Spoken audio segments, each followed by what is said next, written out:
Hello guys, welcome to our YouTube channel vehicle garage. और आज आपको बाइक की वीडियो नहीं देखने को मिलेगी। आज हमने एक फ़ोन ऑर्डर किया था कीपैड, सिर्फ कॉलिंग के लिए। तो आज हम उसकी अनबॉक्सिंग करने जा रहे हैं। अमेजोन से हमने ये मंगवाया था और आज अनबॉक्सिंग देखिए आप कैसा क्या कुछ आता है इसमें। तो चलिए अनबॉक्सिंग करते हैं। यहाँ से होगी अनबॉक्सिंग।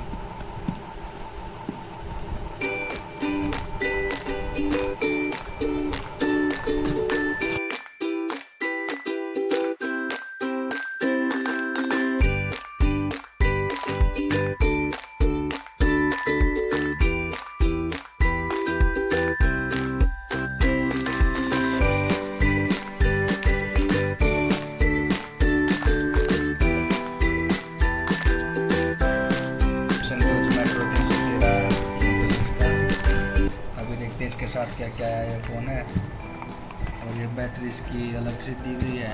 पता नहीं इसमें भी है अलग से, ये देखते हैं। नहीं, इसमें नहीं है। 2 सिम है, चिप डलती है इनमें। और ये बैटरी इसकी है, ये चार्जर है और ये एक लीड है। चलो लीड तो अच्छी बात है, इनने साथ में दे दी, कई फ़ोनों के साथ नहीं आती। और ये इसकी कुछ बुक है, इसको पढ़ना होता है लेकिन इसको पढ़ता कोई नहीं। वीडियो देखने के लिए आपका धन्यवाद। और ये अमेजोन की बस एक कमी लगी है मुझको, ये डिलीवरी बहुत दिनों बाद देते हैं। फ्लिपकार्ट 2-3 दिन में दे देते हैं, इसको हफ्ता से ऊपर हो गया, अब इसकी डिलीवरी आई है।